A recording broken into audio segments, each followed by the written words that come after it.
Hey, today is Saturday the 8th of April. I just got back from a really short work trip to Pittsburgh, and I'm home for 3 days until I go back again.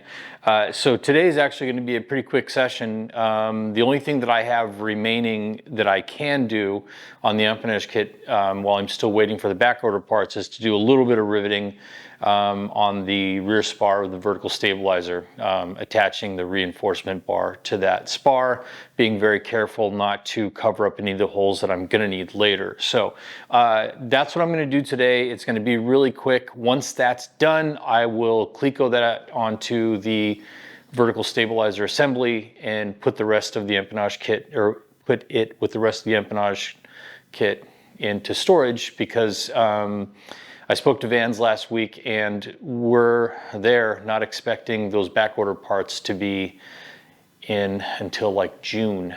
So like a couple of months from now. But I do have the wing kit here and I'll get started on that as soon as I'm able. Probably in about 2 weeks, I'll be able to get to that once I'm back from my next work trip. So let's get started. This is pretty straightforward work. I think I was only in the shop for about an hour and 45 minutes, just undoing the mock-up here so that I can mark all the holes that need to be omitted and then dimple all the holes on the spar that will use flush rivets. And you'll notice that the lower end of the spar, that flat portion of it that matches against the reinforcement bar, those are dimpled as well. And I'll have to countersink that reinforcement bar. That assembly, the lower part of that vertical stabilizer, ultimately will be matched up to a fuselage bulkhead and needs to be mated flat. So I've got a little piece of scrap aluminum with a dimple in it so that I can check the depth of the countersinks that I'm doing, and I kind of just work toward the correct depth slowly.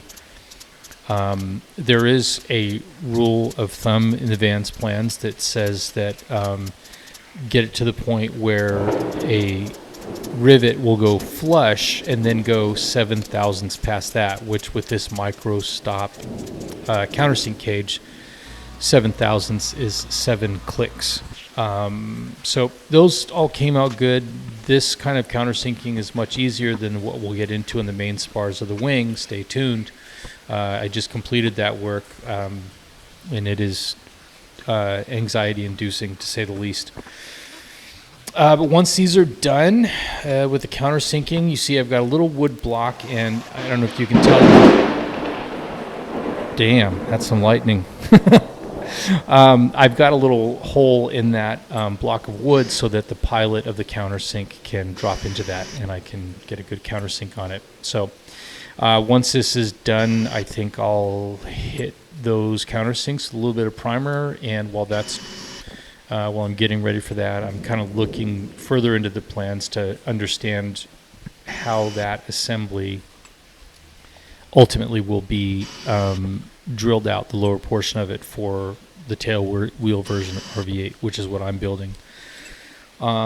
Get this done, and once it's dried enough, put that mock-up back together, replace the tape, make sure I don't put rivets in those incorrect holes, and get to riveting with the squeezer, which is always a pleasure when you get to do it, because it only takes a couple tries to get it set correctly, and it's pretty easy to get very good, very repeatable results. So this was all pretty simple work. A lot of people recommend that, if you're just starting out, when you get your empennage kit, instead of starting with the horizontal stabilizer, which is how the plans describe it, start with the vertical stabilizer as a confidence builder. Obviously, I didn't do that, but I would recommend it.